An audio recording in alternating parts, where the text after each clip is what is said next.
Allô? Bonsoir Tiffany. Bonsoir DMG. Bonsoir tout le monde. Comment, comment tu vas? Ça va, et chez toi? Très bien, merci. Ben déjà, désolée pour la dernière fois. J'ai eu un contretemps, ce qui a fait que je suis montée et puis bon, j'ai pas pu expliquer l'histoire et je suis repartie. Donc C'est là, pas je grave. viens pour me racheter. En fait, j'étais montée parce que tu avais mis la note vocale du jeune qui cherchait à devenir riche, qui voulait que tu le mettes en contact avec quelqu'un pour le rendre riche.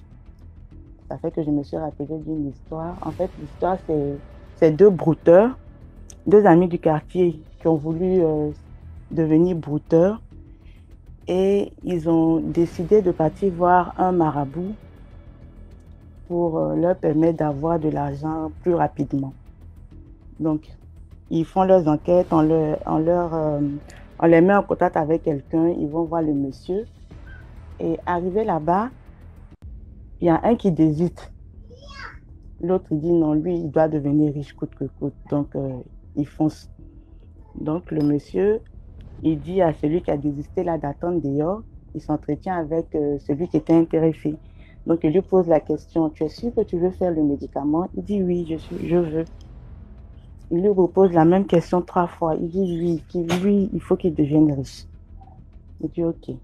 Donc, il lui donne ce qu'il faut faire dans un premier temps parce que faut dire que euh, j'ai l'impression que son médicament se passe en deux étapes. Donc, la première étape, il lui remet quelque chose, il lui dit de rentrer à la maison, de faire ça, et puis il revient. Donc, il retourne à la maison. Son ami lui demande mais Joe, tu es parti là-bas, là, le monsieur, il t'a dit quoi? Il dit ça, c'est pas ton problème. Tu as dit que tu n'étais pas intéressé, c'est pas ton problème. C'est qu'est quand je vais devenir riche, tu vas constater. Ok. Il rentre au quartier, il met son plan à exécution. Donc, il appelle sa maman. Allô, maman, t'es où? Elle lui dit, ben, je suis à la maison. Il dit, bon, d'accord, j'arrive. Est-ce que tu as mangé? Elle dit, non, elle n'a pas encore mangé. Il dit, ok.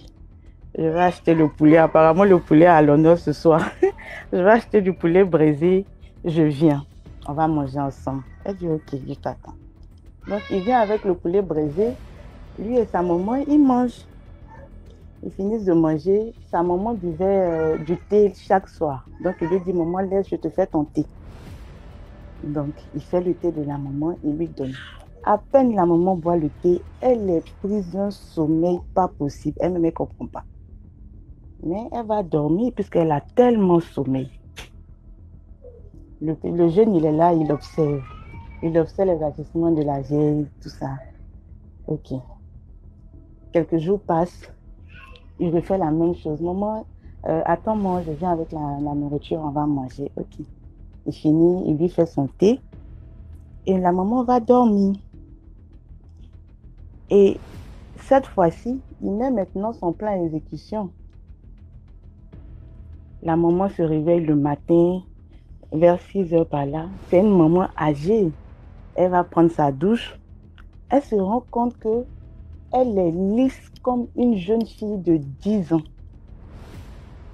Quand je dis lisse, c'est que son pubis est lisse comme une jeune fille de 10 ans.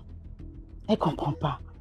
Les mamans, elles n'ont pas le temps de s'éraser le pubis et tout. Donc, qu'est-ce qui se passe en fait? Son cœur fait un tour, elle sort. Elle se met dans la cour. Qui a rasé mes poils? Qui a enlevé mes poils? Personne ne répond. Qui a pris mes poils? La personne qui a pris mes poils, là, s'il ne vient pas se dénoncer dans 5 jours, il va mourir. Personne ne réagit. Un jour passe, 2 jours passent, personne ne réagit. 3 jours, quatrième jour, cinquième jour, on appelle la maman pour lui dire maman, il y a ton fils qui a fait un accident au grand carrefour de Port-Boué. Port-Boué, c'est un quartier d'Abidjan. Voilà, il y a ton fils qui a fait un accident, viens vite. Donc la maman, elle courait, vient la affolée, mon fils, mon fils. Et il lui dit, maman, je te demande pardon. Elle dit, mon fils, c'est toi qui es blessé, pourquoi tu me demandes pardon? Pour te calmer, les médecins, les pompiers vont venir et tout. Il dit, maman, vraiment, je te demande pardon. Je dis, mais qu'est-ce qu'il y a? C'est toi qui es blessé et tu me demandes pardon. Il dit, maman, je te dis quelque chose. Elle dit, ok, vas-y, je t'écoute. Il lui dit, en réalité, c'est lui qui a rasé ses poils et qui voulait faire le médicament avec. Donc, le monsieur lui a demandé de prendre un tout petit peu des poils de sa maman. Mais comme il est gourmand, il s'est dit que s'il prend un peu de poils, peut-être que le médicament ne va pas donner comme ça devrait donner. Donc, lui, il a tout enlevé, les poils de la vie. Donc, maman, vraiment, je te demande pardon, c'est moi et tout. Elle a essuyé ses larmes, elle s'est relevée, elle dit, toi, tu vas mourir. Parce que si tu es capable d'enlever mes poils pour aller faire le médicament, c'est que demain, si on te dit de me tuer, tu vas me tuer. Donc, mon fils, tu vas mourir. Et effectivement, le jeune, il est resté là, il a agonisé, et puis bon, il a rendu l'âme. Mais c'est pour dire que les jeunes de maintenant, avec leur course effrénée à l'argent facile, là, ils sont prêts à tout, quoi. Mais bon, voilà, c'était mon histoire dans les commentaires. Merci beaucoup pour l'histoire, Tiffany. Il n'y a pas de quoi.